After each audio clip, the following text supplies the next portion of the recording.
I want to start by introducing myself. I'm actually third-generation Canadian with ancestors from Italy and the UK. I work at Sealaska Heritage Institute as an underwater anthropologist, and I see my role in all of this as being someone who's able to provide tools and expertise to help locate your Tlingit, Haida, Tsimshian ancestors and learn more about the past in general. And so I'm here to kind of help facilitate learning more about the knowledge. But it's the questions that the local people are asking that I'm trying to get at. Well, I hear you guys have had a bit of water lately in Ketchikan. If you can still see my screen, I got this photo off Facebook from James Lewis from December 2nd. So when we start talking about underwater archaeology, the first thing that comes to a lot of people's mind is the fact that things keep flooding, and technically it's becoming underwater archaeology.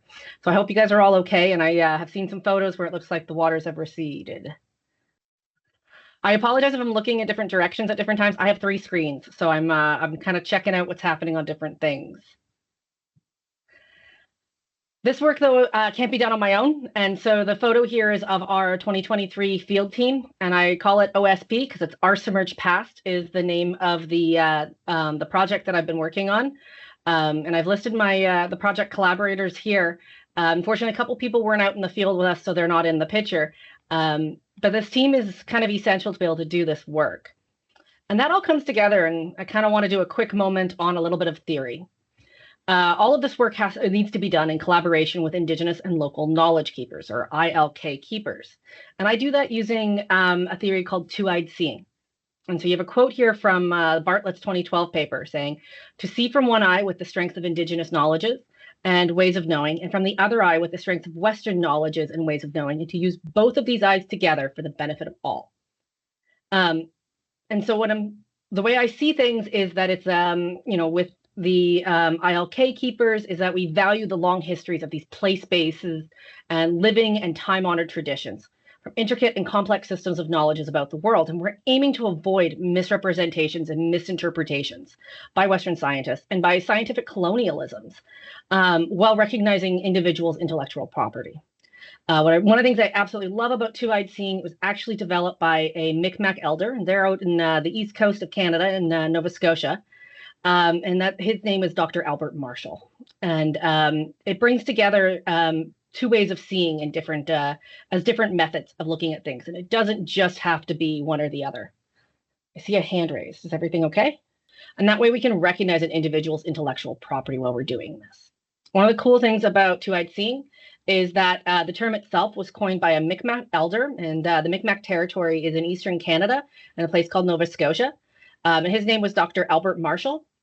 And when we talk about these things, Western ways of knowledge is often fragmented. You take classes in biology and chemistry and things like that, whereas Indigenous ways of seeing things are often mutually collaborative and connected. And the two-eyed seeing allows us to pull these different worlds together.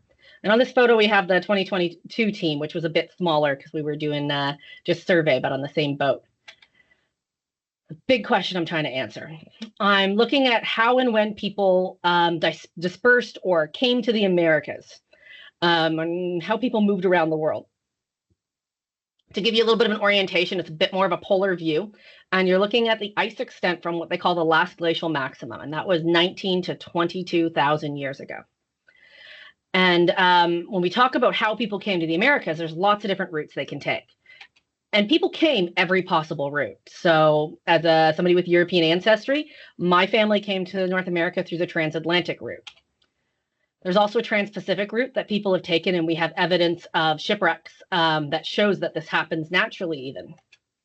The North Atlantic route, we know people have taken, such as the Vikings, but there's also talk about that could have been one of the earlier routes, and that's very, very highly debated in archaeology.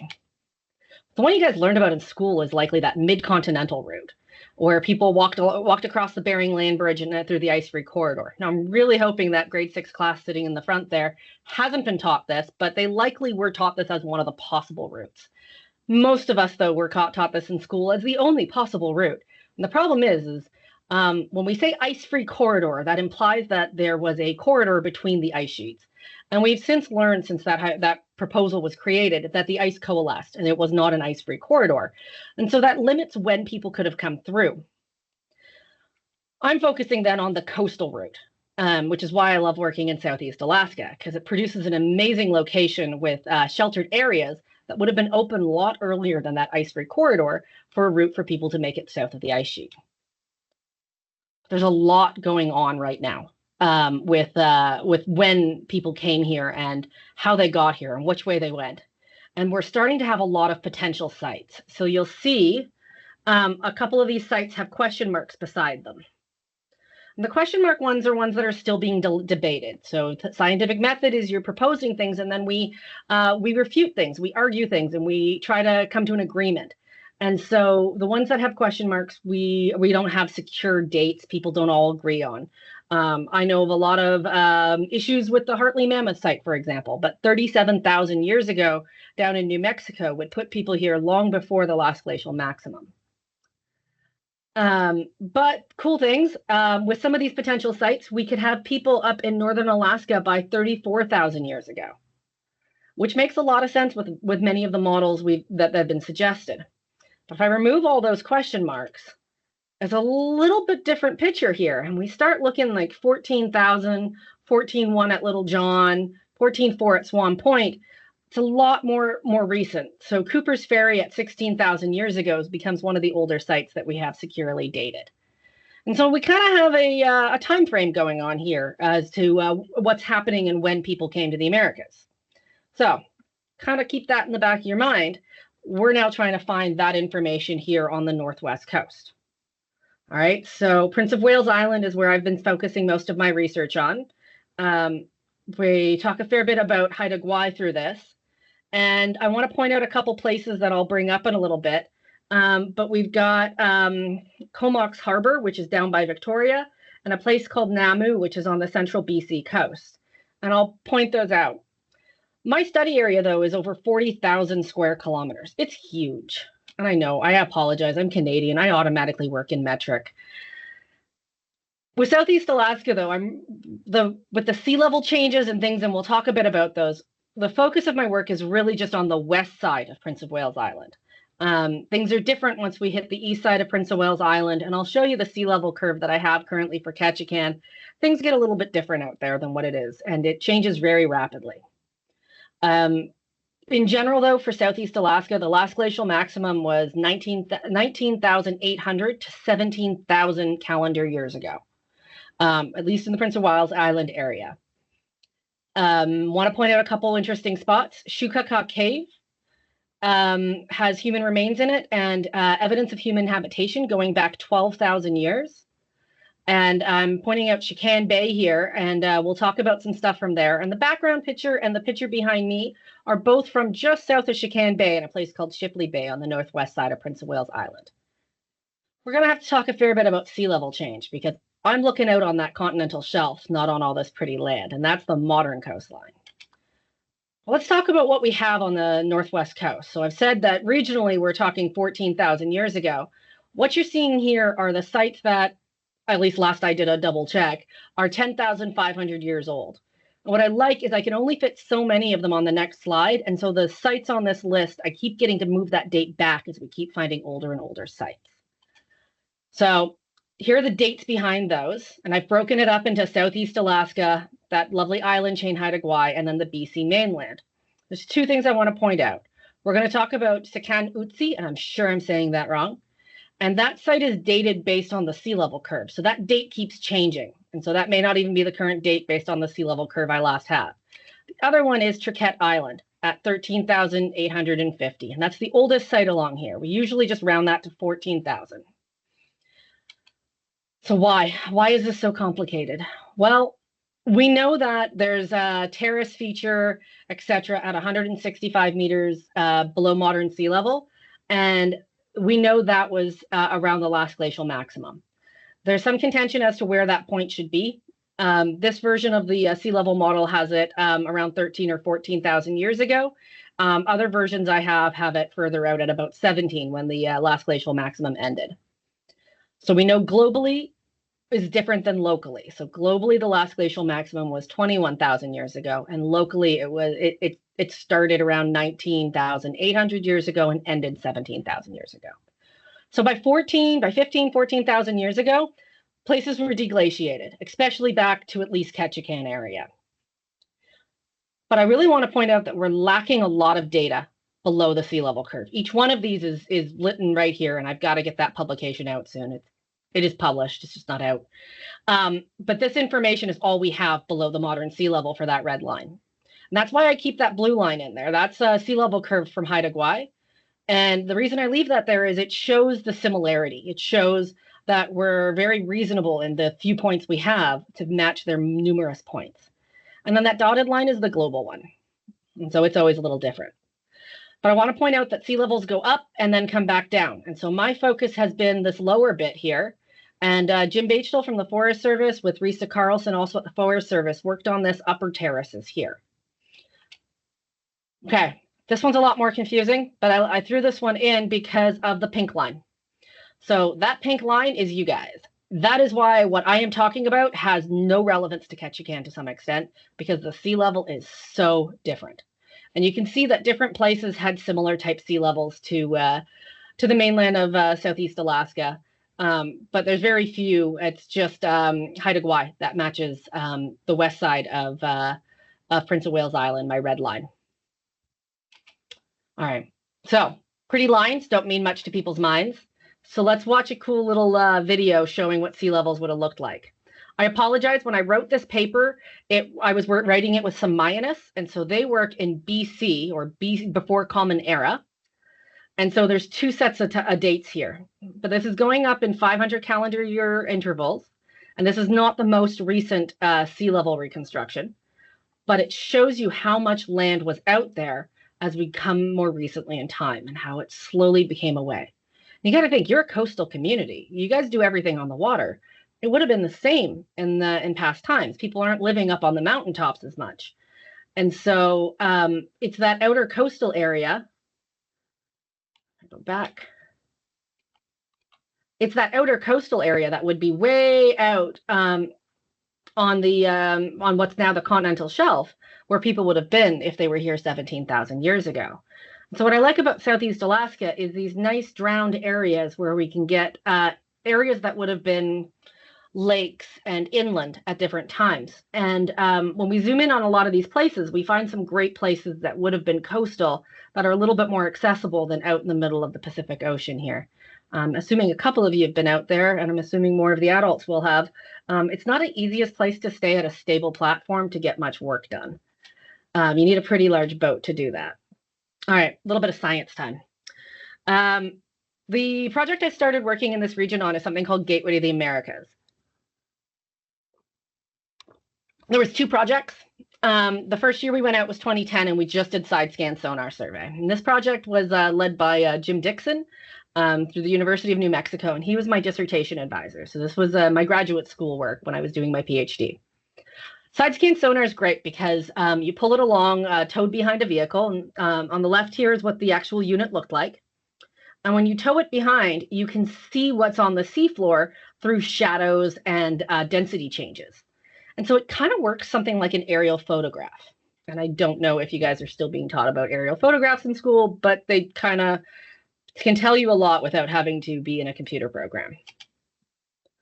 When we went back, we went out again for 3 more years. So that was Gateway to the Americas 2 project. And we started off with some multi-beam sonar, and we also did sub-bottom, which I'll explain in a second. With the multi-beam, we actually mounted it to the side of the vessel. We were able to lower it so that when we weren't doing sonar, we could pick it up and go faster. And it hangs on the side of the vessel, and it gives us kind of the shape of the seafloor. I compare it to something like LiDAR or an existing elevation model. And that's how we can see what the actual shape of the seafloor is like. And I know that NOAA charts tell you a fair bit of information, and there's some interesting models out there. This allowed us to get down to a sub-meter level and gave us much more resolution at what we were looking at. Sub-bottom profiling, though, lets us actually get into the sediments. This is compared to something called ground-penetrating radar, and it gives us like a slice through the seafloor. And I know this picture is very technical, The point is just that it's penetrating the sediment and showing us different reflections. So as sediment gets laid down, it has different densities, and you can see these changes, and that helps us find archaeology under this sediments normally. We have to use sub-bottom sonar to get under the water and under the sediments, which is just so much more complicated. We were also trying to test stuff. So we started off with this little, and you can see my Leatherman there for scale, a little thing called a Van Veen grab sampler. And it was relatively small, and a number of them came up with a rock in the teeth, and all the sediment drained out while we were lifting it onto the boat. And so we did a bunch of these first year or two, and we decided we had to do something better. And so Jim Dixon developed this airlift with our technical team. And yes, that orange thing there is actually a buoy cut in half. No matter what we did, it seemed to pick up off the seafloor. So they kept putting weights and chains on it. And that started to work. We were doing better. So we went back, and the next year we actually had a properly designed metal head. And this started to work a fair bit better. We were able to get down 70 centimeters to a meter. We got a little over a meter one time. And I was doing the conversion because I know you guys all wanted in feet. So we're talking more than 3.5 feet deep into the sediments. We had to be in pretty shallow, pretty calm waters to be able to stay in a single hole. So in archaeology, when we're out testing things, we talk about something called a shovel test. And you think about like a traditional shovel, like what you use in your garden. A shovel test is literally a shovel width in a square, usually in North America. And we take those when we're doing archaeological survey. This is about the same size. It's about the size of a shovel, a little different, but it does collapse in the sides when we're going down with the suction dredge. And so I didn't explain how this works. Sorry. So the suction dredge, we put it on the seafloor, and it uses airlift to bring the sediments up off the seafloor. And we were able to screen them then on the boat. And that way we can recover stuff from the seafloor and see if we can find evidence of terrestrial sediments where things would have been not underwater, and hopefully even find evidence of humans down there. We never did find terrestrial sediments. They found a little bit, and they threw it at my back when I was getting out on the boat, and it bounced off. The little blue pipes there is actually a water jet, because sometimes we hit some pretty compacted sediments, and it allowed us to squirt some water and break things up. What I found the most useful, and which I have hours and hours of footage if you ever want to see some, is a remote operated vehicle. Think of this as our eyes underwater. The years that we were doing the subsurface testing, we often just set the ROV up around our suction dredge so we could see what it was doing and monitor the progress. And it also meant that I had an exact position, because we had the exact position of the ROV under the vessel. And so we got to do a lot of different things. But when push comes to shove, we only ended up doing the equivalent of 50 shovel tests. As a field archaeologist in central British Columbia, I could do that in a day. We did this in 4 years. It's complicated. It's hard work. I think we could get a lot further if we had more time. And now that we've got the techniques working, we could do a lot more. We just have to have really targeted locations to go work on. Targeted locations. Well, what I did for my dissertation was actually create a predictive model to identify where to go. And I combined things like the slope and the shape of the coastline or shoreline complexity and different water features and known archaeological sites. And I weighted these together to make a model. All this is detailed out in a book I've published and in my dissertation. Let's quickly go over a little bit of it. Kind of gets pretty. It's all that pretty orange, and there's some red hidden in there, not just my pointer. Would show places that are higher potential. But this is a combined model from 10,500 years ago to 16,000 years ago. And so the background, I believe, is the 17,000 year at the time coastline, and then the darker gray is the modern landscape. And so you can see this works on land too, but the goal was to try to find very specific spots. I'm going to zoom in up here on Shakan Bay, because that's where I focused a lot of my time and effort. And so you can see this kind of ends up following what would have actually been streams and estuary type features when I add those layers on. Okay, so we have a model. We went out, we did stuff. There's a lot. We could talk about that for an hour on its own. So let's just hit some highlights. That first year when we were doing side scan sonar survey, this is in Shakan Bay, same area, we got some really interesting finds that people seem to like. So I've got a couple identified here. Number 5 is a possible shipwreck, and number 3 was our possible weir. And those are the two we're going to talk about. So when I'm going through, I find this raised thing off the seafloor. It's about 2 meters high, it's 6 meters wide, and it's 24 meters long. Kind of sounds like a ship. Kind of has the shape like a ship with a piece broken off. And so I went into the record and I found that they have the Restless location right here on this map. So this is just off the point, off Shipley Point. And my GPS point is here. And if you ever looked at how they put dots on a map for shipwrecks, it's usually described as it wrecked off such and such point. And so somebody literally went in at some point and put this dot on a map. So that's a pretty reasonable assumption that this could be the Restless. Unfortunately, we've not been down there to confirm that it is. When I did go and try, I'll show you something cool from it.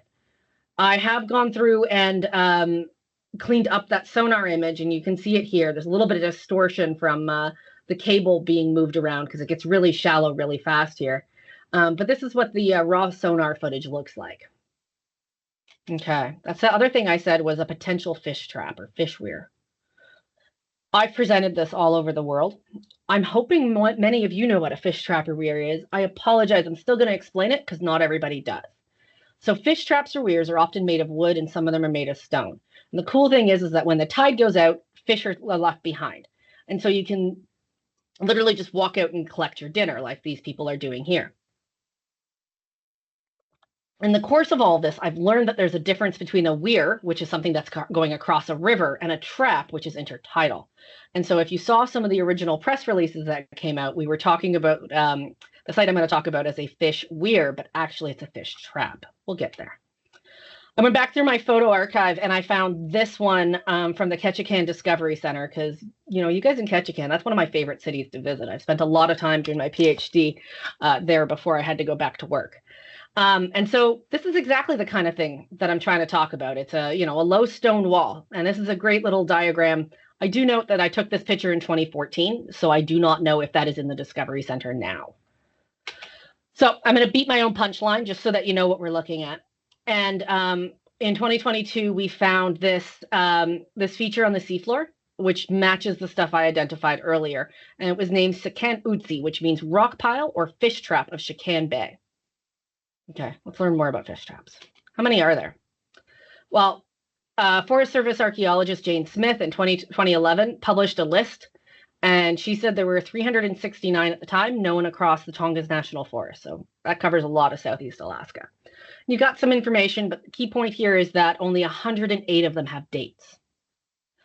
That's still a lot more information than I can find from anywhere else. I've got a couple other random bits of pieces I found, which is that 1,303 weirs and traps are on the northwest coast, and that only 181 of those are dated. And so if 108 of those are in Southeast Alaska, that means there's not a lot of other ones that are dated. And the data gets kind of interesting when we jump below BC and go down to Washington State and Oregon. Only got 10 traps that I can find information about in Washington, and only 72 in all of Oregon. And all these traps date from 5,500 years ago to modern. We're not getting very old. We're kind of missing the BC information here. It's not been summarized as well in some of this literature. And unfortunately, I don't have the time to do it, but hopefully somebody does get around to doing that in the near future because it'd be a really useful piece of information. But we know they're finding them in BC because this is Comarks Harbor in BC. And graduate student went out and recorded 150,000 wooden stakes spread across the intertidal zone. You want to talk about a project that takes a little more time than just going out on a weekend. And so these are little stakes that you can see in the intertidal, and they all come together and form traps at different times. Okay, so these are fish traps. And so I've got a couple references there. This is a find from 2021. And these fish traps are kind of cool things, and they're all over the place. So let's go to the central BC coast and the Helsik tribe for a second. The elders came out here when they were to come out here in August, end of August, and leave end of October after Halloween, roughly. Not all of them stayed at the same time. They lived in small little smoke houses, and their only job was to smoke lean chum salmon. So this is the beach stonefish trap. Back in the day when the elders were young kids, This was in the 30s, 40s. The fish were so plentiful back then, the populations were so high that this whole bay across to the river was loaded with fish that you could run across the backs of the fish without getting your feet wet. So the tide would do all the action. These stone walls were built 3-4 feet high. The fish would mill about in brackish water before they enter the freshwater. And that's when they change their morphology. They start to lose fat, they get thinner, and their colors change and their jaws change as they enter freshwater. It doesn't happen instantly where they just zoom up the river. They take their time. And as they take their time milling about, and there's so much fish in here, when the tide goes up and it drops, goes up every day, the fish would relatively stay in one spot because there's so many, and they just get caught inside these trap walls. And because they didn't dry up, this whole part of this trap here would be like a live holding pen of all salmon of different stages of maturation. All right, we'll jump out of that one there. It gets a little loud as he talks to a friend. But these kind of traps we see in Southeast Alaska too. And so this is the East Kaliki trap. And it's a single lobe trap that extends out from the grass margin on a rocky point. It's a 7.5 meters across from the base and extends out 4.1 meters. And it's constructed of boulders, which are like about 1 foot to 2 feet wide type thing. And the entire structure is currently above the mean high tide. Remember, the sea level changed a fair bit through here. This is the Nukatai Creek Village trap, and this is 6 different lobes of weirs with low mounds of rocks. And this one actually dates to 2,240 years ago. So there's a lot more going on here. And before I even got to SHI, they've done a fair bit of work here at Sealaska Heritage Institute on these traps. We'll watch a couple minutes of this video too.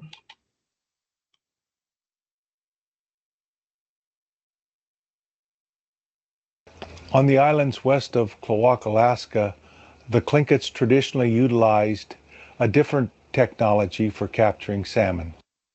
The same concepts of intertidal pulse fishing as found in the Klawock estuary were used here, but with different materials. On these rocky beaches, they built stone walls in the form of a semicircular arc, typically in the middle of the intertidal zone. By piling the stones on top of each other, they would create structures that salmon could swim over when the tide rose, but would trap salmon as the tide fell. They built these traps near streams where salmon would spawn. As salmon came in, they could go over the trap walls that would be completely underwater at high tide to lay their eggs in the gravel spawning beds. As the tide went out, some of the salmon would get caught behind the trap walls. These salmon were gathered by people from the nearby village who built and used the traps. At the lowest point of the stone arc, the fishermen positioned a circular wooden basket trap at a gap in the stone wall. As the tide ebbed, salmon would be captured in the basket trap. Water remained in the stone trap when the tide was out. Salmon that stayed in the trap could escape on the next tide if the people did not take them.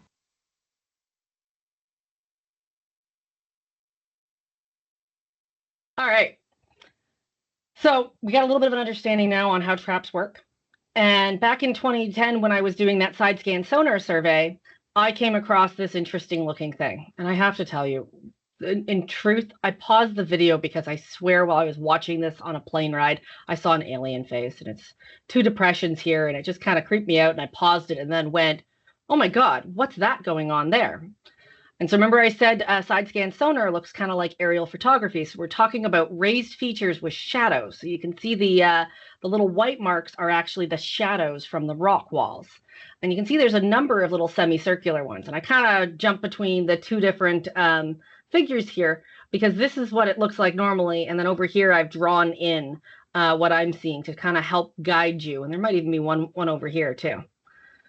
It's kind of cool. I found this in 2010. We went back in 2012. I actually just realized the other day, rewatching the 2012 footage, that we went over the fish trap in 2012, but we weren't looking at the screen.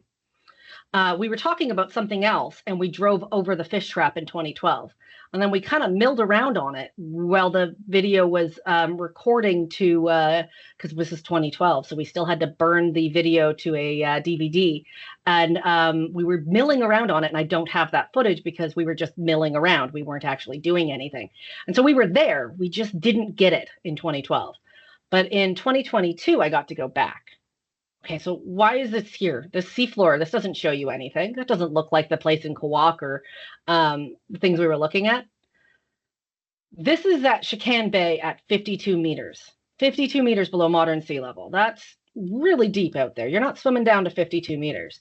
And so the point, the little triangle in the middle of the screen here is where this fish trap would have been at 52 meters. When we zoom in, you got a nice bay. So this is a great place to live. We got some streams coming in, and this is a nice little peninsula in an estuary. Highly productive environment, great place to be living, etc. And so if I flip around and we look at it from the north and then add the fish trap in, this is where I believe the fish trap would be on this landscape. And so this is Sekan Utsi. This is the big find that we have from my latest project. We went there because our side scan sonar stopped working and we had to get some work done. So I went to go find my fish trap. And so I had this little thing called a Sea Drone Inspector with me in 2022. And I got to drive this. And it's kind of fun because I'm driving it on an iPad. So you can, I have to apologize about the quality of my driving as I drive into things. But I was able to drive around and we found this feature almost immediately when I was driving. And the ship captain that we were working with, Roby Mendina out of Kawak, he was actually sitting, leaning over his captain's chair that I was leaning against. And when I found this site, he started to get all excited and he started pointing and jumping around saying, "Oh my God, that's it."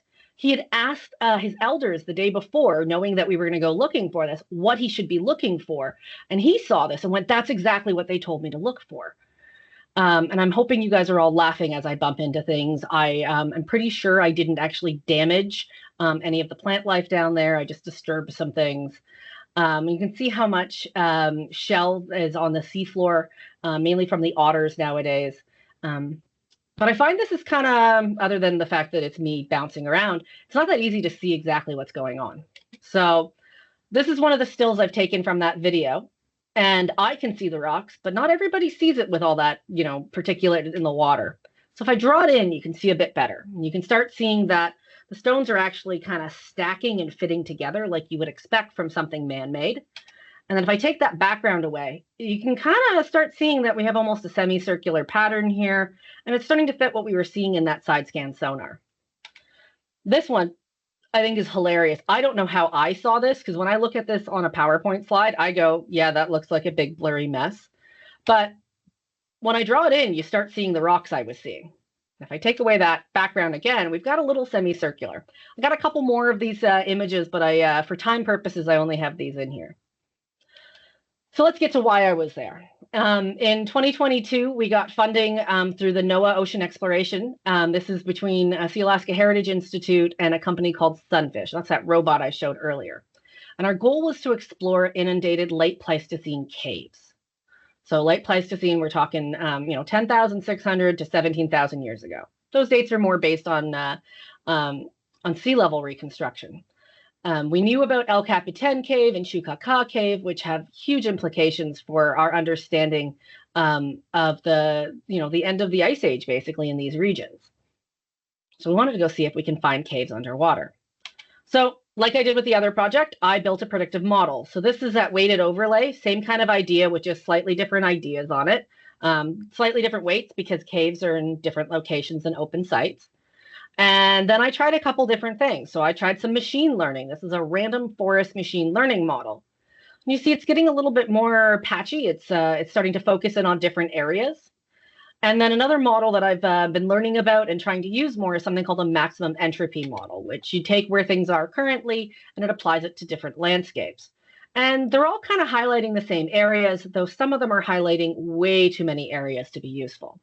And after I did all of that work, I finally got a hold of Jim Bachdell on the phone, and he gave me a layer where he drew in all the karstic rock, which would have been extremely helpful before I built all the models.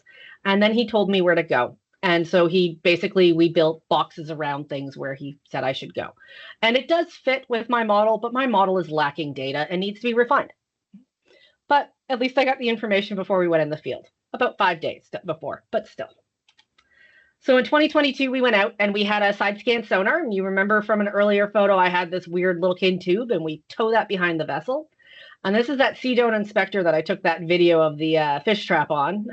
It's just a little guy. It's literally an inspector, but it actually stood up pretty well to the currents here in Southeast Alaska. And we went out and we got a ton done. We had 19 survey days. We ended up having 1.5 to 2 days of downtime due to technological failure, which is really good. We got to 21 different locations that you can see on the map. Yep, I made it pink. We got over 200 gigabytes of side scan data and over 100 gigabytes of video and picture. So we had 18 and a half hours of ROV footage, and we got 540 square kilometers of side scan sonar. But what I find a lot of people like is when we went looking for the restless, I never found the restless because we got distracted by the rifle I found there, and then the battery died on the sea drone and we had to give up for the day. So I found a rifle. No, I don't know anything about guns. It's on the seafloor just like that. That could be, dropped off the side of a boat, or it could actually be part of the wreckage of the restless for all I know. Really don't have any other information, sorry. But all that side scan data, I then analyzed for months, and I ended up identifying 995 locations in that data. Now, the fun part is we go back and forth over things, so some of those places are the same spot on a different line. When we narrowed it down, I identified 99 places that I thought could possibly have cave information in it, and 116 places that potentially could be archaeological. Some of these locations overlap, as I just said, and that narrowed down to 88 areas of interest for us to go explore for caves in the second year. And that's what you're seeing here is kind of like a ranking. Now, the weighting as to whether it was high potential or not incorporated the technologies we had to go explore. So if it was too deep or the currents were too strong, we weren't going to be able to get there. And so that made things more difficult.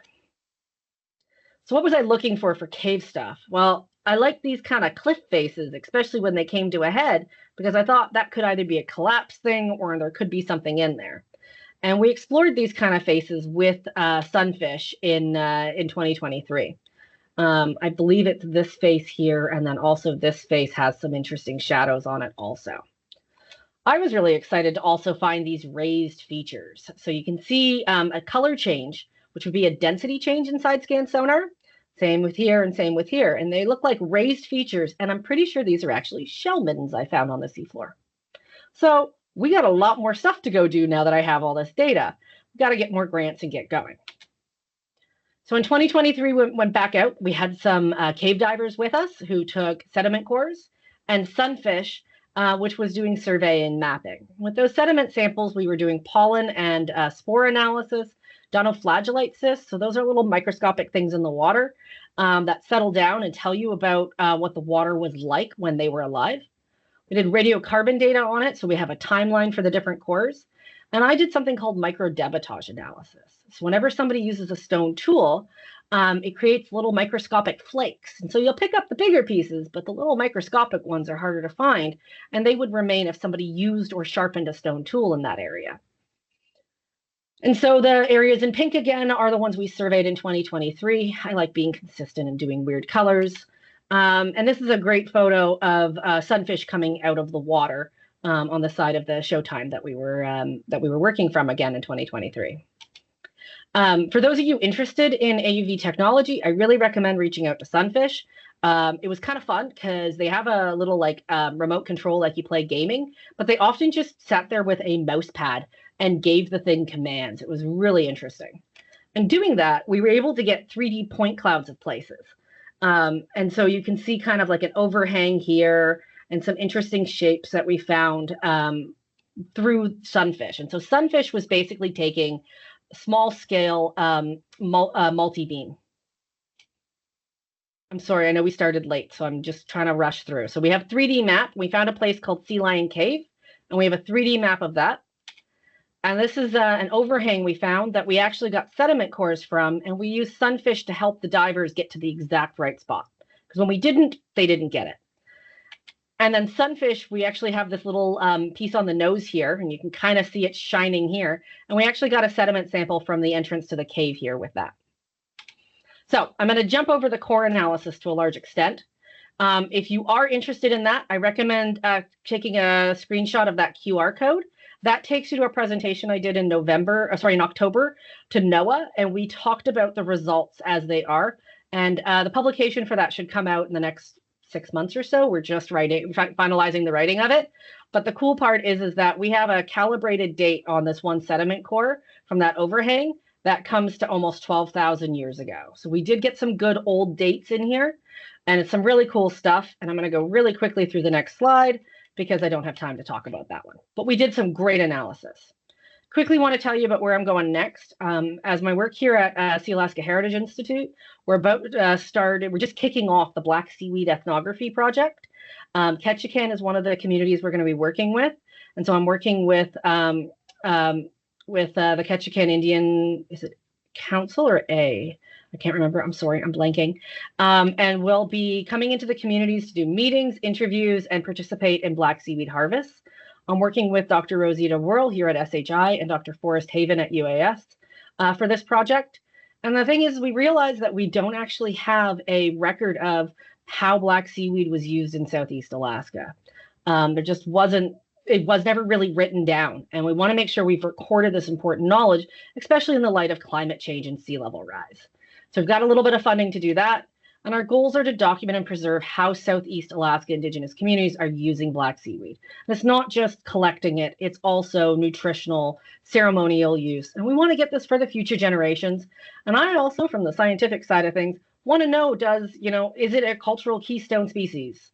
And your students can go look up what that is. It'll be a fun little question for them to answer.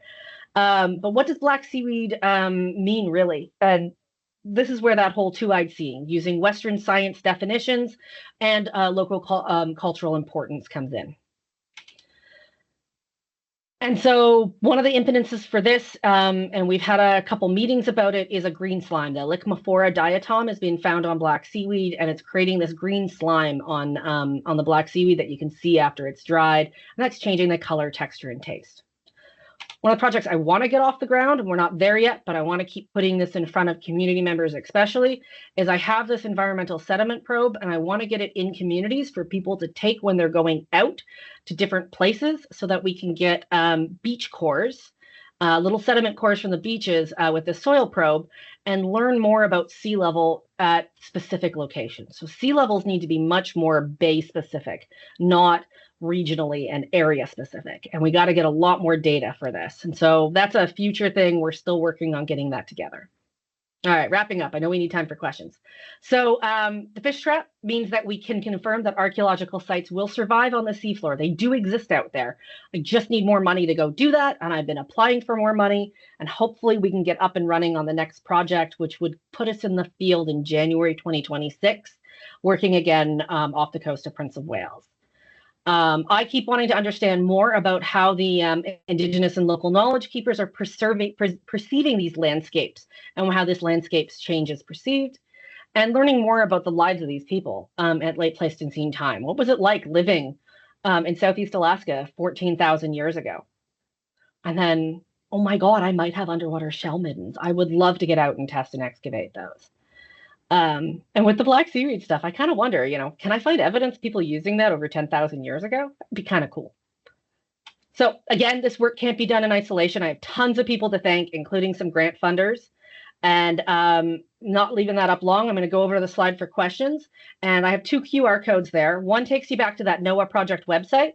And that's the one, if you're going to grab one, grab that one. This is a new video we've just put together. It's live on SHI's page, but it's also on the NOAA project website. And my contact information is there. If you want to reach out to me with questions, you can always reach out to SHI's media department too. Kind of like that Our Submerged Past video. It talks more about the cave project from multiple perspectives. So thank you guys so much. All right. Can you tell if features are archaeological versus natural? It's kind of hard to do without actually getting out there and getting into the sediments. So the fish trap, you see all the stuff I'm putting together to show similarities, and that's how I'm trying to prove that it is a fish trap. But I am constantly trying to defend that it is not a naturally created feature. And that's why I'm trying to show that there's stacking in the rocks and things that we don't see naturally. With things like that shell midden and stuff like that, we really need to get into the dirt to confirm that it really is a cultural feature, especially considering how much shell we're finding on the seafloor from the sea otters. They have really put a lot of shell on that seafloor. New technologies. Unfortunately, archaeology is really funny with adopting new technologies. Sometimes we grab them so fast it's insane, and other times I feel like it takes decades before we pick up on it. I'm always trying to find new technologies, but the most recent one that I've heard about is a new sonar technology that'll give me better resolution on what's happening in the submerged environment. But if you know of any new technologies, please send them to me. I'm always open to new things. I'm hoping to use vibrocores in this next project if we get it, which is an old technology, but it'll get us good, reliable science data. I guess I could talk about sedimentary ancient DNA, which is also something we've been adding into proposals, so we can learn more about the environment and also learn about specific animals in the area. Beavers is one that comes up as a good question as to, were beavers here and what kind of influence did they have? Sea level is a fun one to talk about with glacial rebound because there's actually 3 different forces going on. It's not just the glacier retreating back and the land rising up from that. There's also a gravity function that people forget about. So when the ice is sitting on the land, it pushes the land down and it creates a little bubble. And that's the forebulge, and it has to collapse at some point. And so there's isostatic, and then there's the eustatic, which is the global sea level change, plus the gravity incorporated in. So I like to look at it as a whole because there's a lot of forces and things going on there. But there are geologists and experts in those fields that work on that. SHI had a lecture by Dr. Jason Briner from University of Buffalo that you can find on SHI's YouTube page. And he talked about the glacial history of Southeast Alaska, and that was just this past October. The cool thing actually with for the 6th graders is I really recommend you check out the work happening in Lake Michigan. Okay, so you guys are here in Southeast Alaska. What I'm doing is cool, but they are about 5 to 10 years ahead of me right now. They have built a virtual reality environment where people in northern Alaska have been going caribou hunting, and they use that to help them find archaeological sites underwater in what is now Lake Michigan. And they have this cool ridge that they found, and they've actually gone down and they have scatters of lithic artifacts, so evidence that people were there hunting on the seafloor. And if your teacher reaches out, I know at least somebody in this class, their mother and I work together. I'll make sure you guys get that link to their work, and it's where we're trying to get to in Southeast Alaska. But they have a much smaller area they're looking at than I do. My area is huge, and so we'll make sure we get that to either your teacher or I'll get that to one of your classmates' parents. Technical problems always happen. I expect them. I'm just glad you guys stayed. Thank you guys all for coming.